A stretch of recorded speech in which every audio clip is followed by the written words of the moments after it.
Michigan with a big win over Purdue tonight. And I think, to me, that's the score that stood out the most. I mean, obviously the mollywhopping by Maryland over Mike's Illini, Fighting Illini. They were not – I can't even call them the Fighting Illini anymore. Like, that's gone. The Fighting Illini is gone for the rest of the season. They're just the Illini. But Michigan putting up a convincing win over Purdue on a neutral court when a lot of people have given up on the Wolverines over the last couple of weeks of the season. What happened there, Mike? And should people feel better about Michigan going to the NCAA tournament? I think they should. I think they got their bite back tonight. And they lost 4 out of 6. The turnovers have been an issue really all year. And look, it's a top 20 defense. And so when you do what you did tonight, where you're 25 assists, 6 turnovers. I mean, they had 2 turnovers late, too. They had 4 turnovers with 1 minute and 45 seconds left in this game, which for Michigan fans that have been watching them all year is crazy. And it's a Purdue team that it's not like they just, sit and drop all game and don't force turnovers. This is a Purdue team that's actually forced turnovers this year.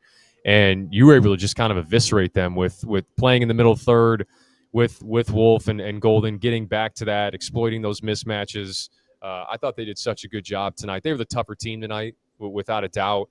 And then defensively, I talked about their top 20 defense. You give them an opportunity by not turning the ball over to go and set that defense. It's a damn good defense. And they bottled up Braden Smith. They bottled up Trey Coffin-Wren. I know Coffin-Wren ended up with 24, but it was on 24 shots.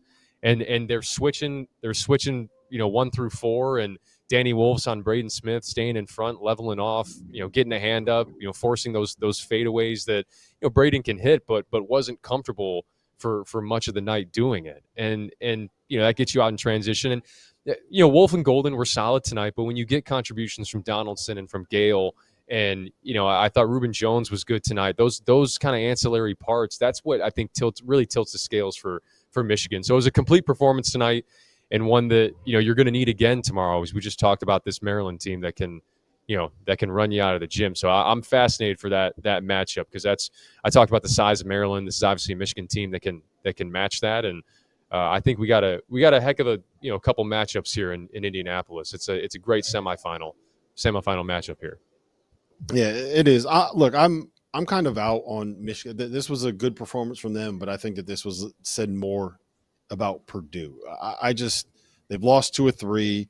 They had lost, I believe that is 4 of 7 now heading into the NCAA tournament. And I just think they've kind of been found out. They've been worn down, and there are going to need to be some changes made, because the bottom line is this, Mike, the core is there. You have a championship caliber core with Braden Smith and Trey Coffin-Wren.